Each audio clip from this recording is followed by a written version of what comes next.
Good morning વિદ્યાર્થી મિત્રો, હું છું યોગેશ તારપરા. આજના લેક્ચરમાં આપ સૌનું હાર્દિક સ્વાગત છે મિત્રો. આજે આપણે ચેપ્ટર નંબર 3 સુરેખ પથ પર ગતિની જે થિયરી છે તે બધી આપણે કવર કરી લીધી છે, બરાબર. તો આજે આપણે ઉદાહરણના એક્ઝામ્પલથી સ્ટાર્ટ કરીશું, બરાબર. ચાલો તો ઉદાહરણના એક્ઝામ્પલ જોઈએ. First of all example number 3.1, બરાબર, પેજ નંબર 43.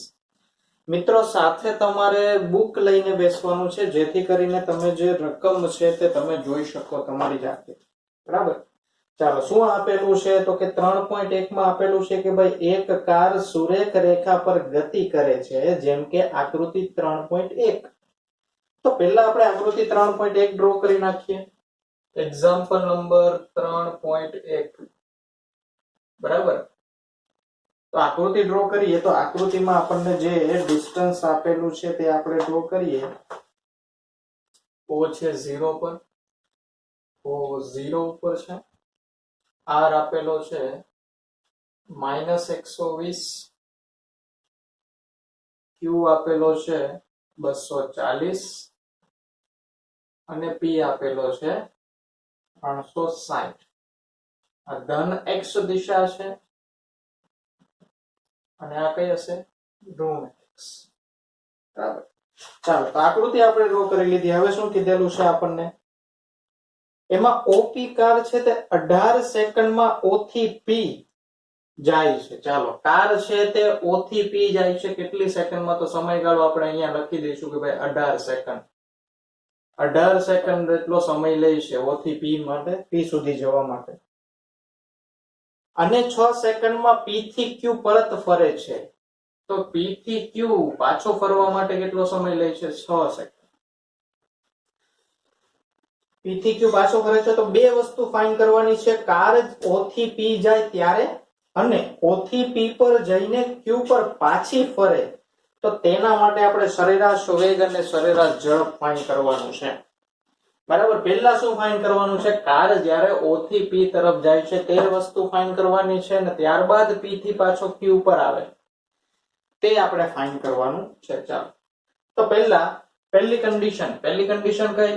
તો કે O થી P. તો O થી P માટે સરેરાશ ઝડપ અને સરેરાશ વેગ ફાઇન્ડ કરવાના છે. ચાલો, તો સૂત્ર લખીએ પહેલા. તો કે સરેરાશ ઝડપ બરાબર શું થશે? પથ લંબાઈ છેદમાં સમયગાળો.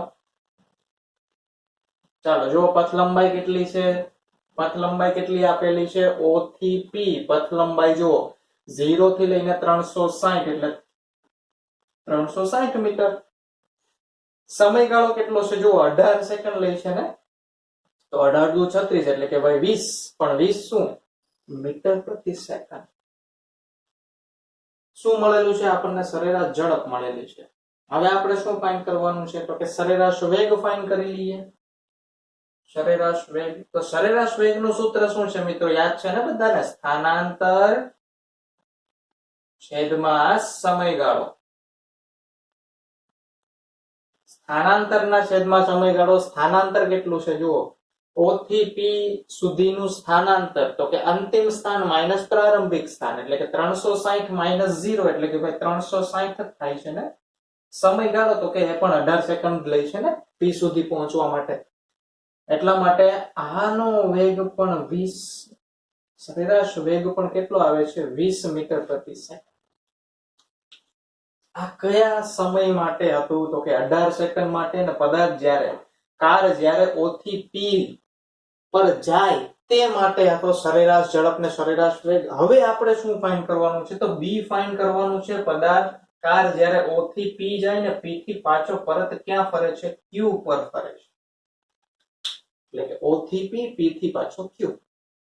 તો એના માટે આપણે સરેરાશ ઝડપ ને સરેરાશ વેગ ફાઇન્ડ કરવાના છે. ચાલો, પહેલા જોઈએ કે ભાઈ સરેરાશ ઝડપ બરાબર પથ લંબાઈ છેદમાં સમયગાળો. એ આપણે નથી લખતા. ચાલો, પથ લંબાઈ કેટલી થશે વિચારો જો. પથ લંબાઈ એટલે શું થાય મિત્રો? વ્યાખ્યા યાદ છે ને? પથ લંબાઈ એટલે કે પદાર્થ દ્વારા કપાયેલું કુલ અંતર. તો કેટલું અંતર કાપશે પદાર્થ? પહેલા O થી P પર જાય છે અને P થી પાછો Q પર ફરે છે, તો પદાર્થ કેટલું અંતર, કાર કેટલું અંતર કાપશે? તો જ્યારે O થી P જાય ત્યારે કેટલું અંતર કાપેલું છે? 360. અને P થી પરત જ્યારે Q પર ફરે છે ત્યારે કેટલું અંતર કાપશે?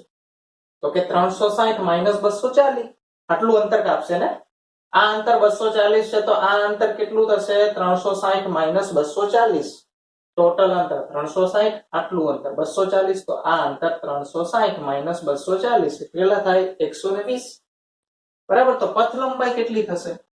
તો કે 360 વત્તા 120 પથ લંબાઈ તો ટોટલ થશે. હવે સમયગાળો કેટલો થશે? જો વિચારો સમયગાળો. તો કે O થી P પર જવા માટે 18 સેકન્ડ લે છે અને P થી પરત Q પર જવા માટે 6 સેકન્ડ લે છે. તો સમયનો પણ સરવાળો થશે. ટોટલ સમયગાળો છે ને, તો 18 વત્તા 6. ચાલો કેટલા આવે જુઓ.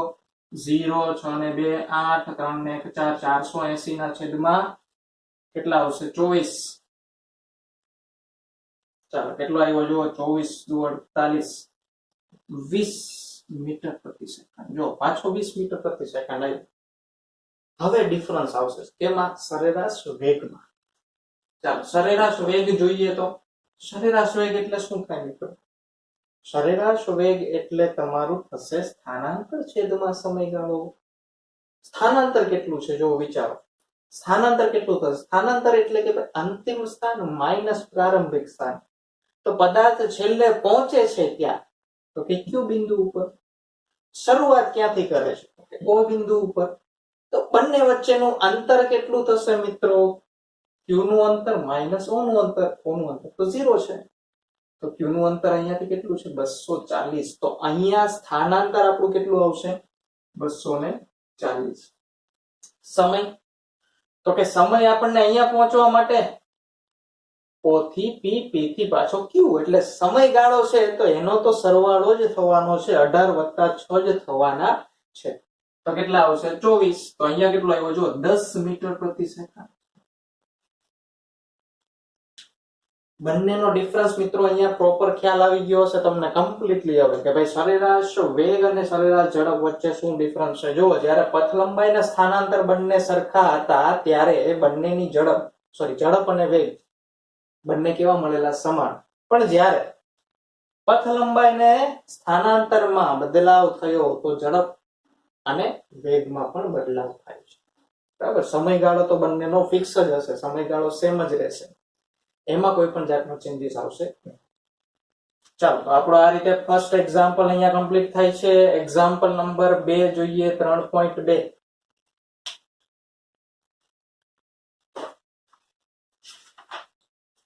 ચાલો 3.2 આપણને આપેલો છે, જેમાં x અક્ષને અનુલક્ષીને ગતિ કરતા એક પદાર્થનું સ્થાન, આપણને સ્થાનનું સમીકરણ આપેલું છે. જેમ આપણે તત્કાલીન વેગમાં સ્થાનનું સમીકરણ આપેલું હતું તે જ રીતે a પ્લસ બીટી સ્ક્વેર છે, જ્યાં a બરાબર 8.5 મીટર છે અને b બરાબર 2.5 મીટર પ્રતિ સેકન્ડ સ્ક્વેર છે.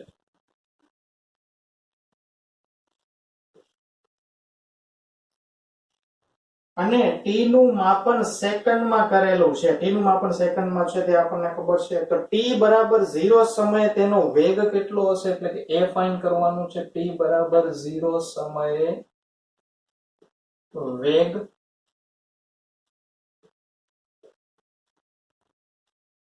અને b ફાઇન્ડ કરવાનું છે. 2 સેકન્ડ અને 4 સેકન્ડ વચ્ચે સરેરાશ વેગ.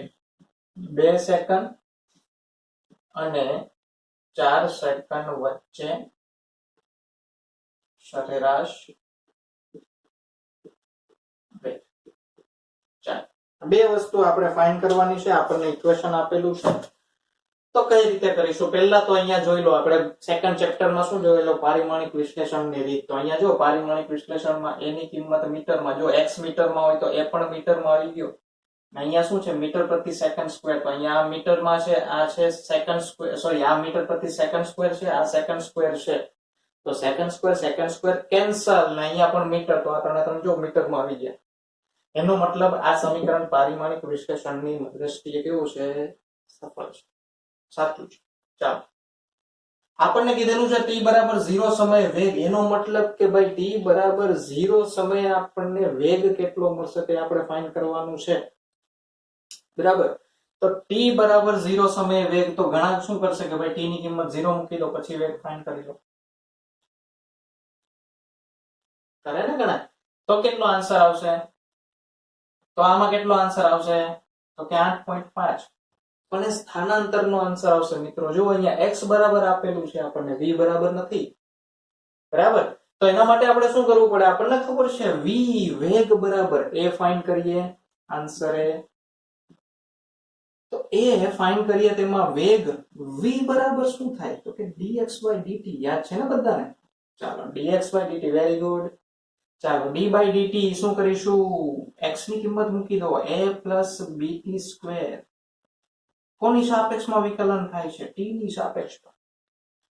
તો t ની સાપેક્ષમાં વિકલન થતું હોય તો a તો કોન્સ્ટન્ટ છે, ડાયરેક્ટ લખી દઉં છું. બરાબર, a તો કોન્સ્ટન્ટ છે, તો એનું થશે 0 + bt² નું. t² નું શું થશે? તો કે 2. આગળ b પહેલા કોન્સ્ટન્ટ છે, આગળ લખી દઈએ. 2 આગળ આવશે, t ની 2 - 1 ઘાત એટલે કે ફરીથી. તો આ જે સમીકરણ આપણને મળેલું છે તે તત્કાલીન વેગનું મળેલું છે, 2bt. તો t બરાબર 0 સમયે વેગ v બરાબર કેટલું થાય? જો કેમ કે અહીંયા 0 મૂકીએ તો વેગ પણ કેવો થશે? 0. એટલે પદાર્થ છે તે શરૂઆતમાં સ્થિર અવસ્થામાં હશે, પછી તે ગતિ કરવાનું સ્ટાર્ટ કરશે. બરાબર, t બરાબર 0 સમયે પદાર્થનો વેગ કેવો છે મિત્રો? 0 છે. એનો મતલબ પદાર્થ સ્થિર અવસ્થામાં હશે. ચાલો, તો આપણે એની વાત કરી. ખ્યાલ આવ્યો ને આ કઈ રીતે કરવું છે? હવે જો b આપણે કઈ રીતે ફાઇન્ડ કરશું તે જુઓ. Answer b. 2 સેકન્ડ ને 4 સેકન્ડ વચ્ચે સરેરાશ વેગ પૂછેલું.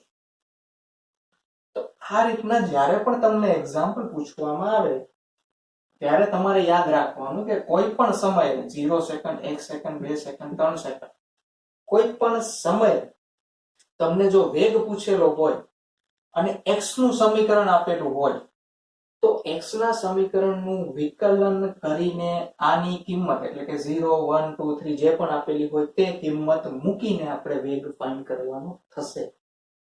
પણ જ્યારે સરેરાશ વેગ પૂછેલો હોય તો v બાર બરાબર શું લખીએ છીએ આપણે? x2 - x1 / t2 - t1 લખીએ છીએ ને?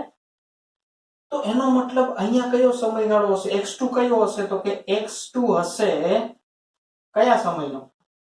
x કયા સમય હશે? તો કે 2 સેકન્ડ ને 4 સેકન્ડ વચ્ચેનો છે ને? તો અંતિમ કયો થશે? 4 સેકન્ડ. તો x 4 second minus x 2 second divide by 4 - 2 t2 - t1. આ આપણો t1 થશે, આ આપણો t2 થશે. યાદ રાખજો મિત્રો, જ્યારે સરેરાશ પૂછેલું હોય તો x નું સમીકરણ લખવાનું છે, તેમાં વિકલન કરવાનું નથી. બરાબર, એટલે આ એક્ઝામ્પલમાં તમારે ક્યારે કયું મેથડ યુઝ કરવી તે તમને ખબર હોવી જોઈએ. કોઈ પણ સમય માટે 0, 2, 4, 5, 2.5 કોઈ પણ સમય માટે જ્યારે તમને વેગ પૂછેલો હોય તો x નું વિકલન કરીને પછી કિંમત મૂકવાની છે. પણ જો સરેરાશ વેગ પૂછેલો હોય તો તેમાં તમારે x નું સમીકરણ જ લખવાનું રહેશે. યાદ રાખજો. ચાલો, હવે આપણે x ની 4 કિંમત એટલે કે ભાઈ a + b અહીંયા કેટલા મૂકશું? 4 આખાનો વર્ગ. ચાલો, x ની કિંમત 4 મૂકીને આપણે વેલ્યુ પુટ કરેલી છે. ત્યારબાદ માઈનસ અહીંયા શું આવશે? જો x2 માં શું આવશે? તો કે એમાં t ની કિંમત કેટલી મૂકો? 2 મૂકી દો. ડિવાઈડ બાય 4 - 2 એટલે કે 2. ચાલો, જો શું આવે છે અહીંયા? a પ્લસ ચોકે 16 b માઈનસ a. અહીંયા શું આવશે? 2 2 4 b માઈનસ 4 છેદમાં 2. ચાલો, a કેન્સલ. 16 માંથી 4 જાય તો કેટલા વધશે? 16 માંથી જશે 4 તો 16 માંથી 4 એટલે કે 12. 12 ના છેદમાં 2 એટલે કે ભાઈ 12 b ના છેદમાં 2 એટલે કે 6b. 6b એટલે કે ભાઈ 6 * b કેટલો છે? 2.5. 5 ને 15 મીટર પ્રતિ સેકન્ડ. બરાબર. તો આ મિત્રો આપણો આન્સર થશે 15 મીટર પ્રતિ સેકન્ડ. તો આપણને સરેરાશ વેગ ને સરેરાશ મૂલ્ય કઈ રીતે ફાઇન્ડ કરવું તે આવી ગયું. ચાલો 15 મીટર પ્રતિ સેકન્ડ આપણો આન્સર આવી ગયો છે. તો આ રીતે જ્યારે સરેરાશ વેગ આપણને પૂછેલો હોય તો આપણે શું કરશું, x નું સમીકરણ મૂકશું, એમાં કિંમત મૂકીને આગળ વધીશું. જ્યારે તત્કાલીન પૂછેલું હોય તો x નું વિકલન કરશું ને તેમાં વેલ્યુ પુટ કરશું. ચાલો સ્ક્રીનશોટ પાડી લો. આના પછી 3.3 જોઈએ.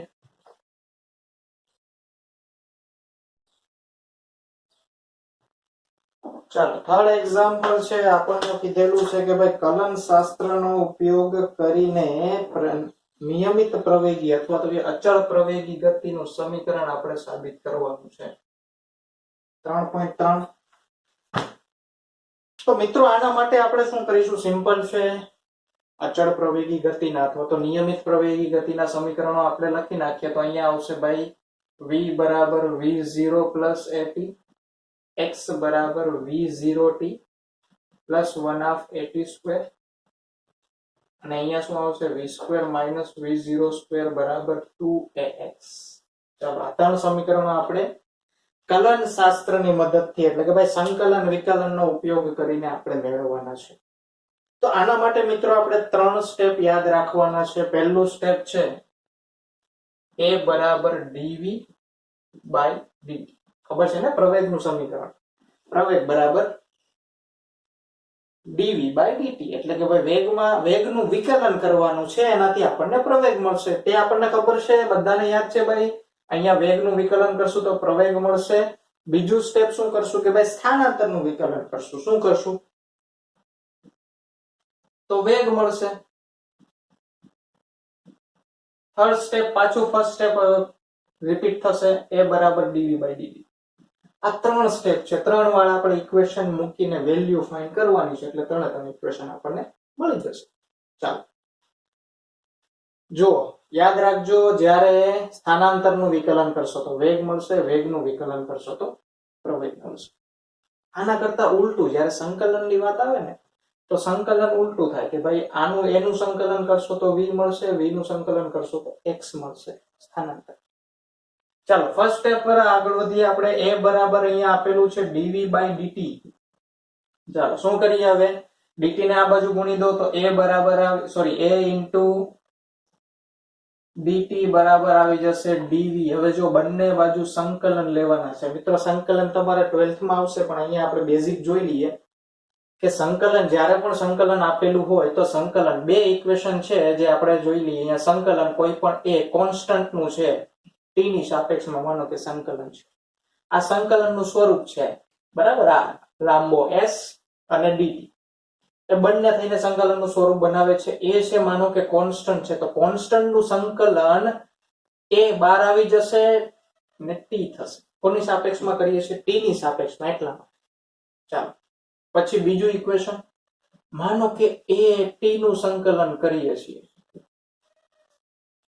તો શું આવશે, તો કે એ તો આવશે જ. t નું શું થશે, t ની 1 + 1 ડિવાઈડ બાય 1 + આ ઇક્વેશન છે મિત્રો, યાદ રાખવાના છે તમારે બરાબર. અહીંયા at નો વર્ગ છેદમાં a બરાબર. આની જગ્યાએ માનો કે કોઈ કોન્સ્ટન્ટ વેલ્યુ 2 લઈ લઈએ. ચાલો અહીંયા શું થઈ જાય, આ 2t થઈ જશે અને અહીંયા શું થઈ જશે 2t²/2. ચાલો અહીંયા 3 લઈએ કેમ કે બે કેન્સલ થાય છે, 3 લઈ લઈએ. ચાલો 3t²/2. આ રીતે સંકલન થશે. આ બંને ઇક્વેશન દ્વારા તમે સંકલન છે તે બેઝિક સંકલન આપણે યાદ રાખી શકીએ.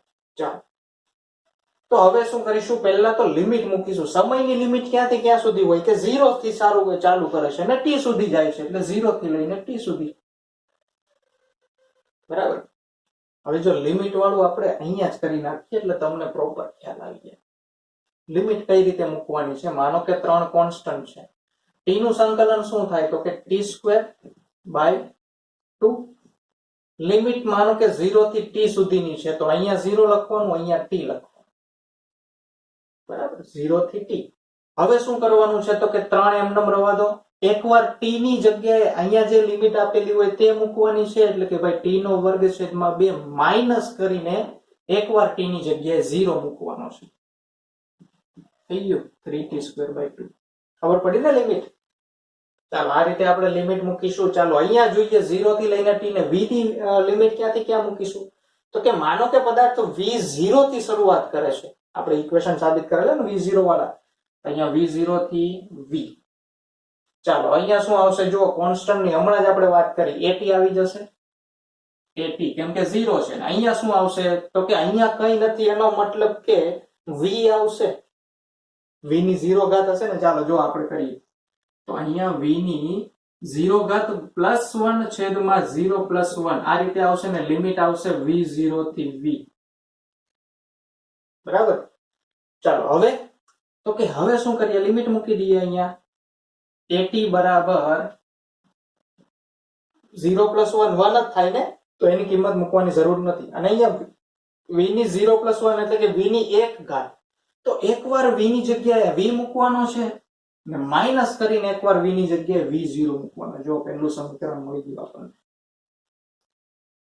v - v0 પેલી બાજુ હોય તો at. બરાબર. એ રીતે અહીંયા જ લખી દે v બરાબર v0 + at.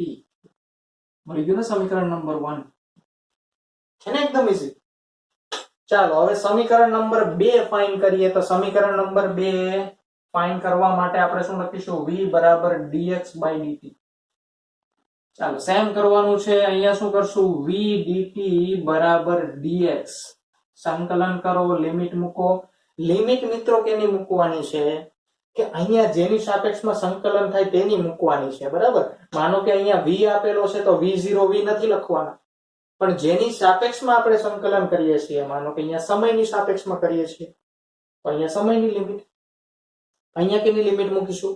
x ની લિમિટ મૂકીશું. બરાબર. ચાલો પણ જુઓ અહીંયા આપણે એક વસ્તુ જાણી શકીએ, ભાઈ v ની કિંમત શું છે? તો કે v0 + at. તો કિંમત મૂકી દો. શું આવશે? જુઓ, સોરી અહીંયા બરાબર નહીં આવે. સંકલન અહીંયા આવશે v0 + at dt બરાબર ઇન્ટિગ્રેશન ઓફ dx. લિમિટ મૂકો હવે. ચાલો 0 થી t. અહીંયા આવશે 0 થી x પણ મૂકી શકીએ અથવા તો 0 થી x પણ મૂકી શકીએ. જે તમારે મૂકવું હોય તો મૂકી શકીએ. અહીંયા માનો કે 0 થી x મૂકીએ છીએ. ચાલો શું થશે આનું? જો v0 t ની સાપેક્ષમાં કોન્સ્ટન્ટ છે તો v0 t થઈ જશે પ્લસ at હમણાં જ કરેલું ને t²/2. અહીંયા શું આવશે? a t²/2. તો a t²/2 બરાબર અહીંયા શું આવશે? 0 થી x.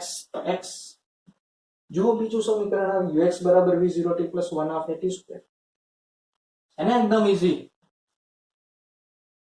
તો બીજું સમીકરણ પણ આપણને મળી ગયું છે. હવે આપણે થર્ડ સમીકરણ ફાઇન્ડ કરીએ. થર્ડ સમીકરણ કે a બરાબર dv/dt ઉપરથી આપણે મેળવવાનું છે.